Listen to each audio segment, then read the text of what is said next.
The wind howled across the barren expanse of Weatherin, carrying ice crystals that could slice through inadequate protection. It was the planet's third winter storm this cycle, and even by Weatherin standards, this one was brutal.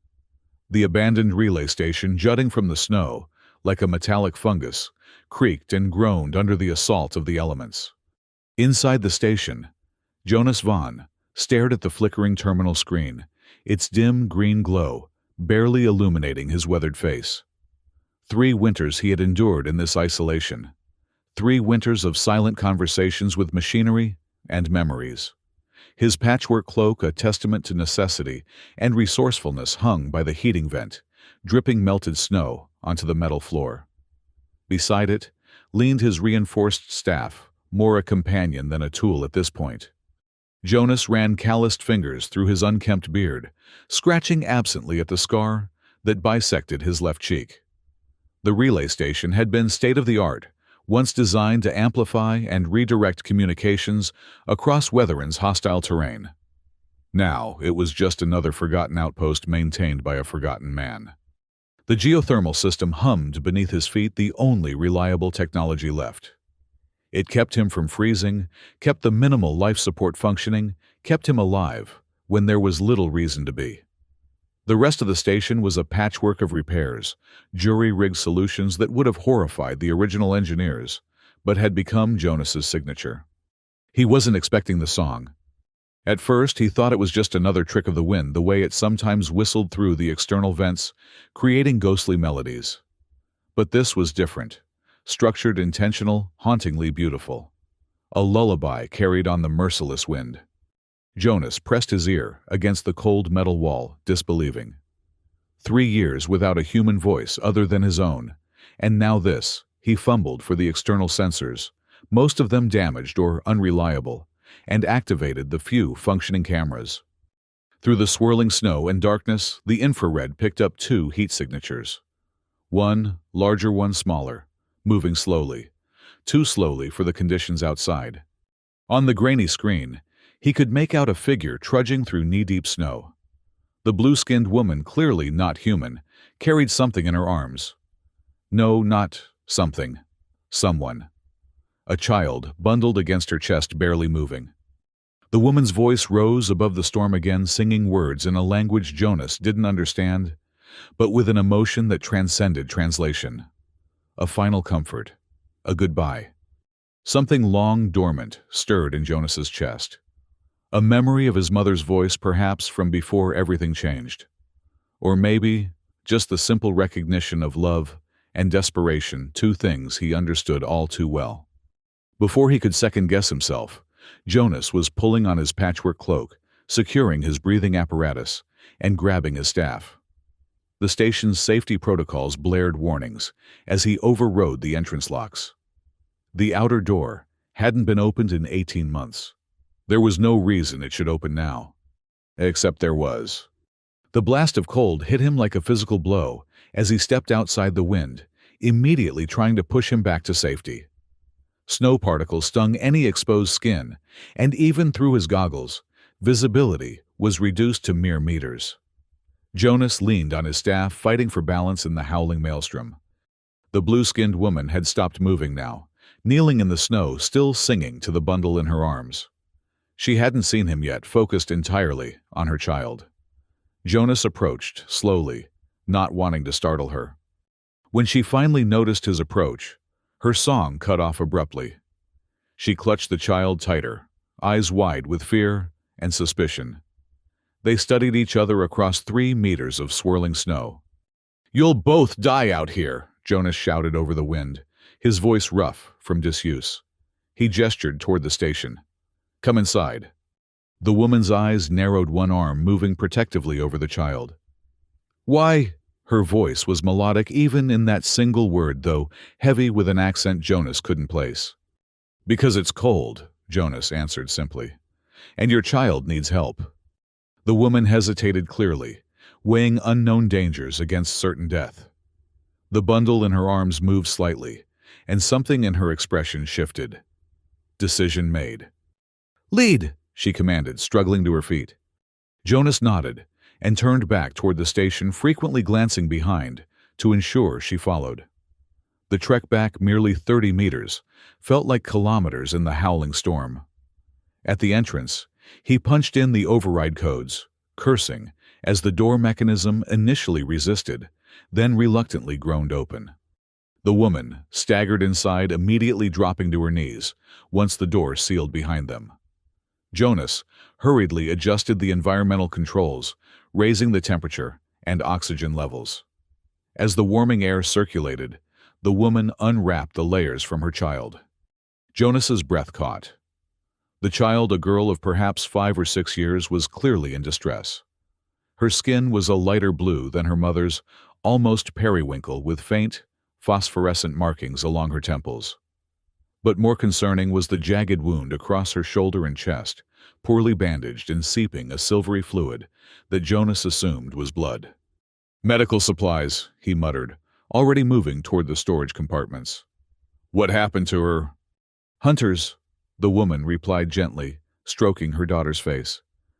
"We escaped, but Leary was injured. I tried to reach the thermal valleys, but the storm—" Jonas returned with a medical kit, ancient but functional. "I'm not a doctor," he warned, "but I've patched myself up enough times." The woman looked at him directly, for the first time, her eyes a startling violet against her blue skin. "I am Sherian," she said formally. "This is my daughter Leary. If you help us, I will be in your debt." "Jonas," he replied gruffly, already examining the child's wound. "Jonas Vaughn. And out here, debts don't matter much." Sherian watched intently as Jonas cleaned the wound, applied antiseptic from his limited supplies, and secured a proper bandage. Throughout the process, Leary remained unconscious, though her breathing seemed to stabilize. "She needs real medical attention," Jonas said, finally packing away the supplies. "The wound isn't immediately life-threatening, but there's risk of infection. And she's severely dehydrated." Sherian nodded, fatigue evident in her posture. "We have been running for 7 days. Minimal food, less water." "Why are hunters after you?" Jonas asked, moving to prepare a broth from his stores. Sherian's expression closed. "You have helped. I am grateful. But our troubles are not your concern." Jonas didn't press. Everyone on Weatherin had secrets, himself included. He handed her a bowl of steaming broth. "For strength. I'll prepare a place for Leary to rest properly." As Sherian sipped the broth, her gaze traveled around the relay station, taking in the makeshift repairs, the obsolete technology, the signs of long isolation. "You are alone here. Why?" Jonas paused in his preparation of a sleeping pallet. "Choice," he said simply, though the word carried weight. "Sometimes isolation is safer." "For you or for others?" Sherian asked perceptively. Jonas didn't answer, focusing instead on making the pallet as comfortable as possible with the limited resources available. Together, they moved Leary onto it, covering her with Jonas's spare thermal blanket. "She will recover," Sherian asked, the first hint of vulnerability in her voice. "Kids are resilient," Jonas replied, though he was far from certain. "Rest now. You're safe here at least until the storm passes." Sherian nodded, arranging herself next to her daughter, one hand protectively on the child's arm. Jonas retreated to his monitoring console, giving them space while keeping a watchful eye on the external conditions. The storm raged through the night, temperatures dropping to levels that would kill any unprotected life in minutes. Jonas found himself repeatedly checking on his guests, adjusting the thermal controls, ensuring they remained comfortable. It had been so long since he'd had responsibility for anyone but himself. Near dawn, as the storm began to abate, Leary stirred. Her eyes, a deeper violet than her mother's, opened immediately wide with fear at the unfamiliar surroundings. "Mama," her voice was thin and reedy. Sherian was instantly awake. "I am here, little star. We are safe." "The man with the scars," Leary whispered, "is helping us," Sherian finished firmly. "His name is Jonas Vaughn." Leary's gaze found Jonas across the room. He nodded awkwardly, unsure how to interact with a child after so long alone. To his surprise, Leary offered a small smile. "Does it hurt?" she asked, pointing to his scarred cheek. "Not anymore," Jonas replied honestly. "How about yours?" He gestured to her bandaged shoulder. "It stings," Leary admitted, "but I'm brave." "Yes," Jonas agreed, seeing the truth of it in her eyes. "You certainly are." The following days established a tentative routine. While Sherian remained guarded about their past, and the hunters pursuing them, she gradually allowed Jonas to help care for Leary, whose recovery was slower than hoped. The child's natural curiosity soon broke through the initial awkwardness, and she bombarded Jonas with questions about the station, his repairs, and his life before Weatherin. Jonas answered selectively, deflecting questions that probed too deep into his past. But he found himself discussing technical aspects of the station with surprising patience, even demonstrating basic repairs for Leary's fascinated eyes. "You were an engineer?" Sherian asked one evening, watching Jonas reconnect a faulty circuit, while Leary observed intently. "Forger," Jonas corrected.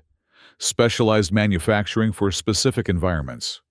This station wasn't my design, but the principles are familiar enough." "A valuable skill," Sherian commented, "especially on frontier worlds." "It used to be," Jonas agreed, closing the access panel. "Before the wars. Before other skills became more valued." A shadow crossed Sherian's face. "Yes, I understand that transition all too well." Leary's recovery accelerated after the first week. Though still weak, she began moving around the station, examining everything with boundless curiosity. Jonas found himself child-proofing systems that had never needed such consideration, securing access to dangerous components, and explaining patiently why certain buttons shouldn't be pushed. To occupy her, Jonas salvaged materials for drawing makeshift paper from packaging materials and colors extracted from various compounds.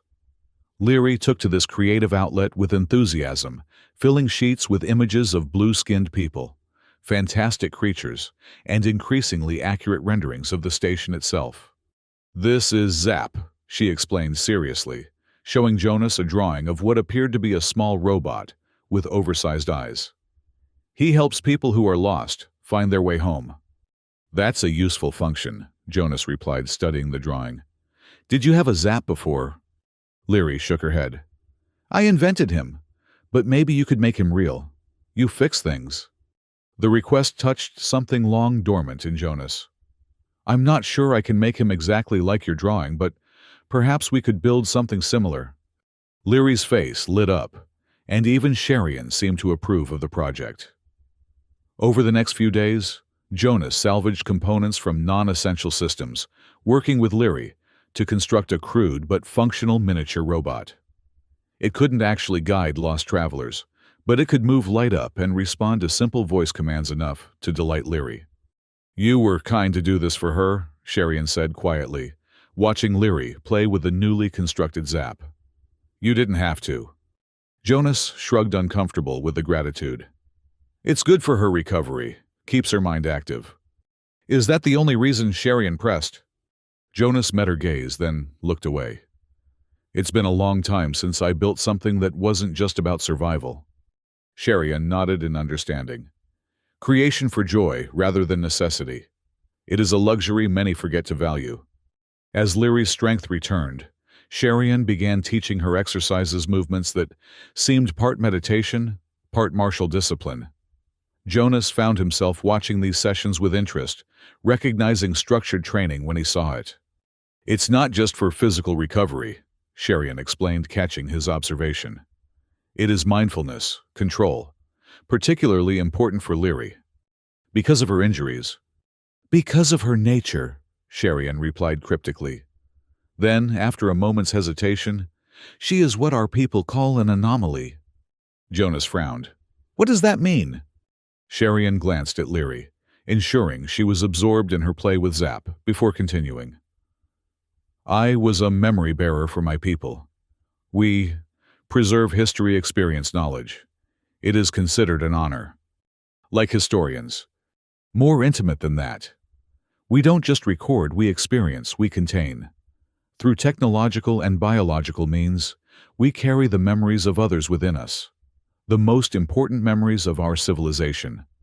Jonas nodded slowly, beginning to understand. And that's why you're running. Someone wants those memories. No, Sherian corrected. If it were only that I would have surrendered them. It is Leary they want. She reached beneath her collar, pulling out a chain with a crystal pendant that glowed with faint blue light. Royal bloodline, altered genetics, an unexpected combination in my daughter that makes her valuable to certain factions. They want to study her, Jonas surmised darkly. Experiment. Or control her, Sherian confirmed. To use abilities that may develop as she matures. I refused to surrender her to the program, so we became fugitives. Jonas watched Leary playing, seeing her now through new eyes. Not just a child, but a repository of potent genetics and abilities. Yet still, undeniably, just a child who deserved freedom. How did you end up on Weatherin? It's hardly a popular destination. Desperation, Sherian admitted. We stowed away on a supply transport. When they discovered us during the descent, we escaped in a maintenance pod. We were aiming for the thermal valleys. There are communities there that might shelter us. But the pod crashed, and then the hunters found our trail. The thermal valleys are over 200 kilometers from here, Jonas informed her. Without proper transport, it's impossible, especially with a child. Disappointment flashed across Sherian's face. Then we have merely delayed the inevitable. Not necessarily, Jonas found himself saying. The relay station has a crawler in the lower bay. It's ancient and I haven't maintained it properly, but it might be possible to get it functioning again. Hope flickered in Sherian's eyes. You would help us reach the valleys. Jonas hesitated. The question wasn't simple. It meant leaving the station his sanctuary, his prison. It meant risking exposure. It meant becoming involved in something larger than his self-imposed exile. I'll examine the crawler, he said finally. See what's possible.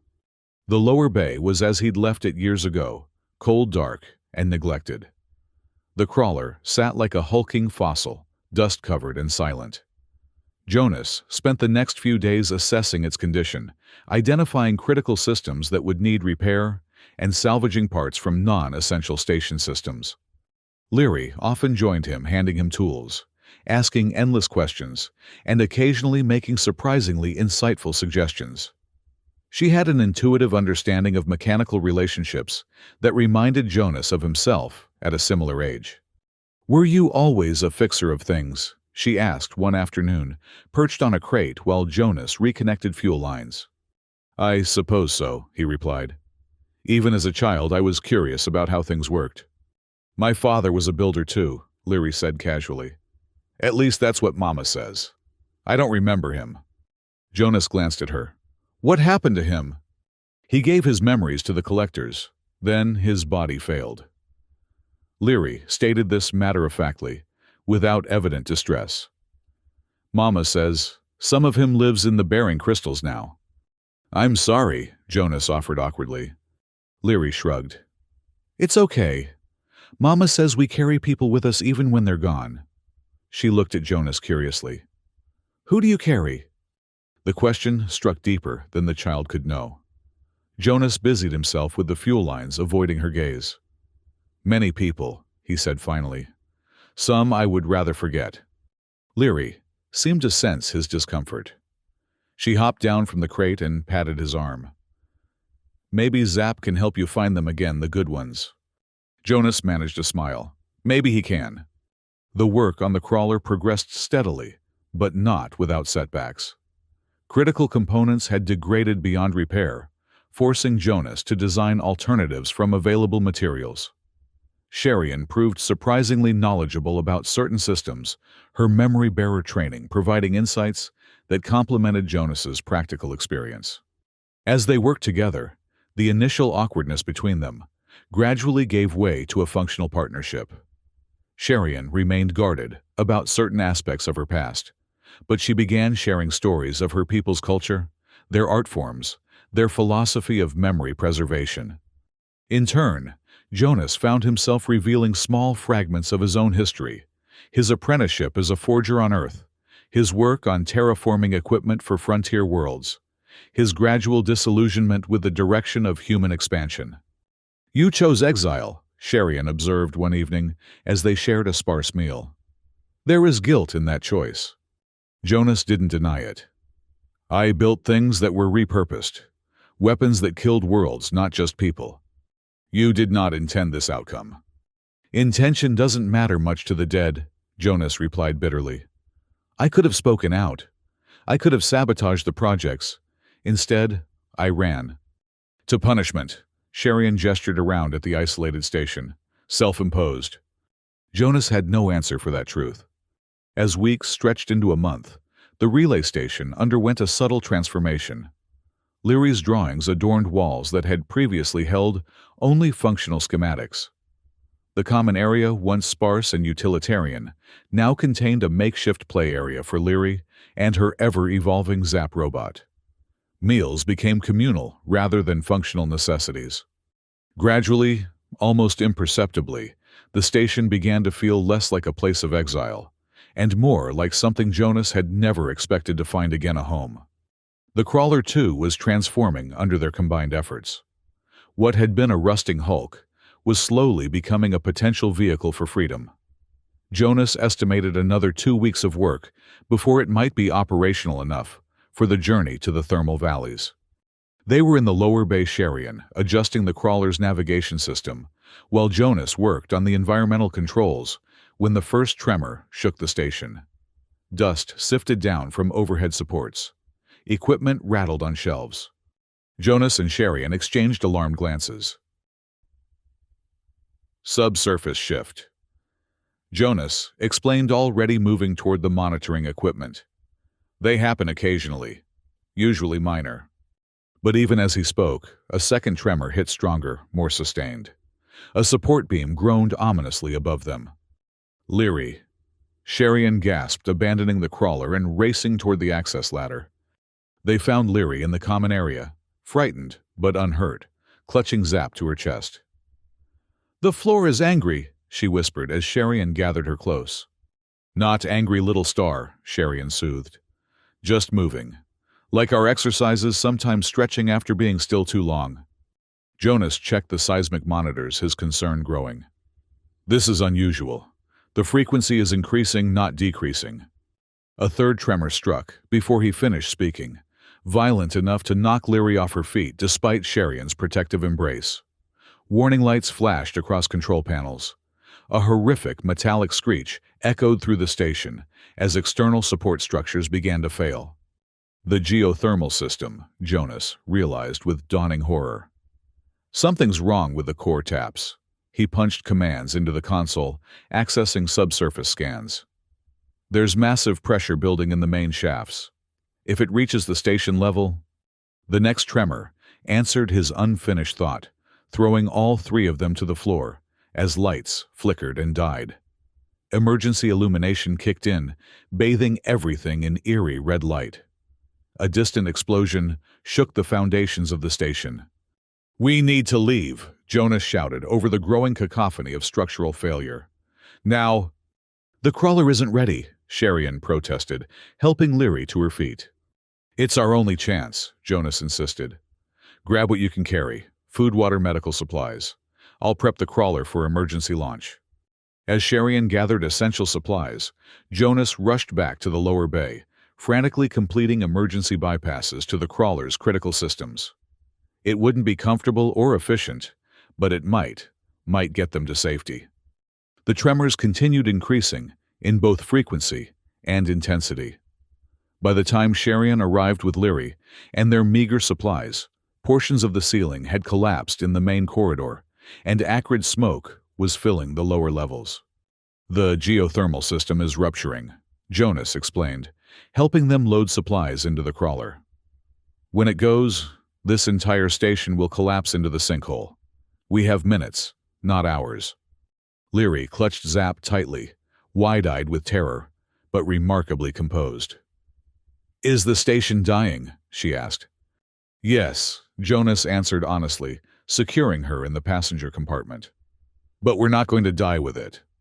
The crawler's engines protested when Jonas initiated the startup sequence, coughing and sputtering before reluctantly engaging. The bay doors, partially damaged from the tremors, refused to open fully. "We'll have to ram through," Jonas warned, taking the controls. "Brace yourselves." He gunned the engines, and the crawler lurched forward, smashing through the weakened bay doors into the swirling snow beyond. Behind them, a massive explosion rocked the station as the primary geothermal coupling failed catastrophically. Jonas didn't look back, focusing entirely on navigating the treacherous terrain. The crawler's systems were far from optimal life support, functioning at minimal levels. Navigation, barely operational; propulsion, unreliable. But they were moving, putting distance between themselves and the collapsing station.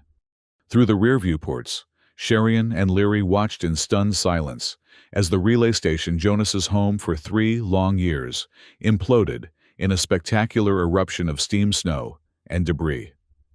The ground beneath it collapsed, swallowing the structure entirely and leaving nothing but a vast, smoking crater.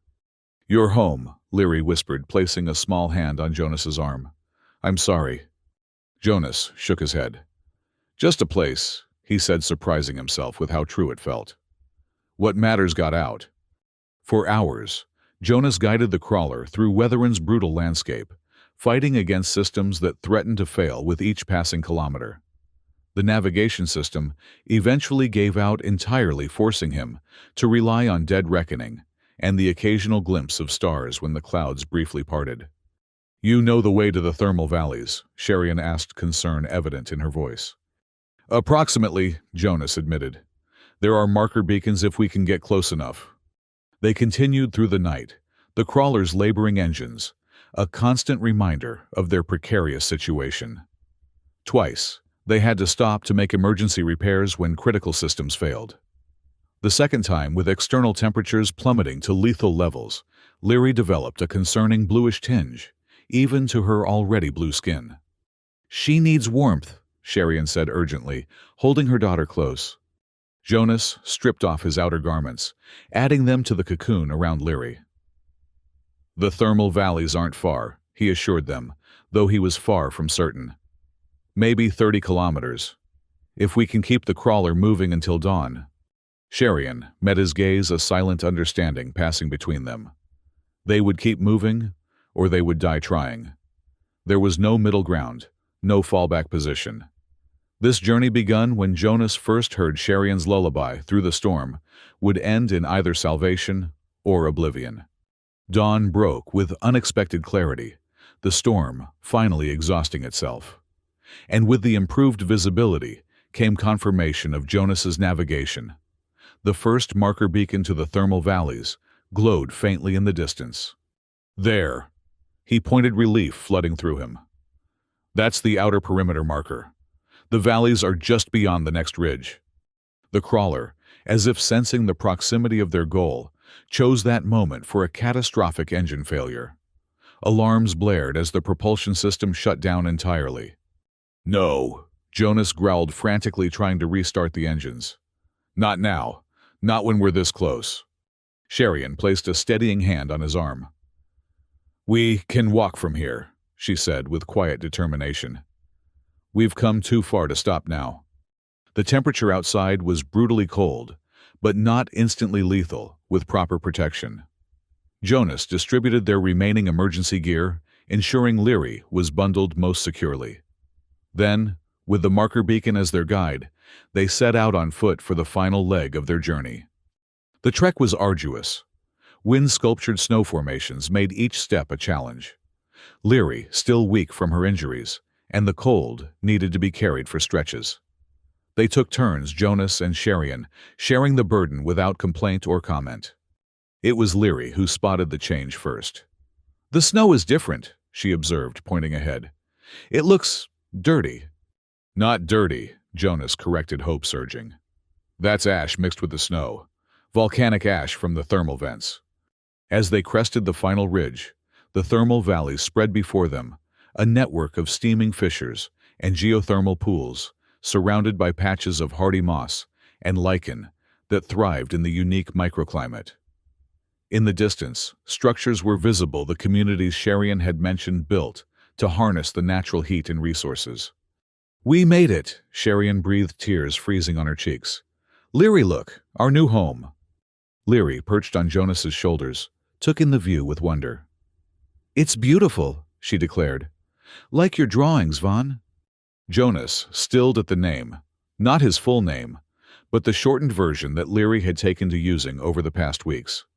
Vaughn, as if she were claiming him in her innocent way. "Yes," he agreed softly, "like my drawings, but better." They made their way down into the valley, the temperature rising noticeably with each meter of descent. By the time they reached the first thermal pool, they were able to shed their outer layers, basking in the relative warmth. "The settlements are still several kilometers away," Jonas noted, studying the distant structures. "But we can rest here, gather strength." Using supplies salvaged from the crawler, they established a rudimentary camp beside a thermal pool, its waters too mineral-laden for consumption, but perfect for generating ambient heat. Jonas rigged a condensation system to collect potable water from the steam, while Sherian prepared a meal from their dwindling rations. Leary, reinvigorated by the warmth, and their success, explored the immediate area, collecting strange, thermal-adapted mosses and rocks with crystalline formations. She arranged them in patterns around their camp, occasionally consulting with Zap, who had somehow survived the journey intact. "The people in the settlements," Jonas asked quietly, "will they welcome you?" "Some will," Sherian replied. "There are others like us there, runners-seekers, those who choose their own path outside the systems of control. It won't be easy, but it will be possible." Jonas nodded, gazing toward the distant settlement. "Then, I should help you establish contact, ensure your reception is favorable before "Before you what?" Sherian interrupted, studying him intently. "Return to isolation. Find another abandoned station to haunt." Jonas had no ready answer. The thought of returning to solitude, once his comfort, now felt hollow. Yet the alternative, staying, building a new life, seemed equally daunting for different reasons. "I don't know what happens next," he admitted finally. "For a long time there was only survival. Then you and Leary arrived, and suddenly there were other considerations. Connections," Sherian supplied. "Responsibilities, choices beyond mere survival." "Yes." Sherian reached into her garment, withdrawing the crystal pendant she had shown him weeks earlier, the marker of Leary's royal bloodline. Its blue glow seemed stronger in the thermal valley, pulsing with its own rhythm. "In my culture, we believe that every memory, every connection creates a thread," she explained.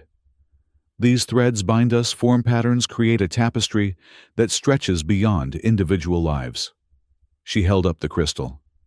"This is Leary's heritage, a predetermined pattern some would force upon her." She set the crystal aside, and instead produced a small sewing kit from their supplies. With quick, practiced movements, she began stitching a pattern onto Jonas's patchwork cloak.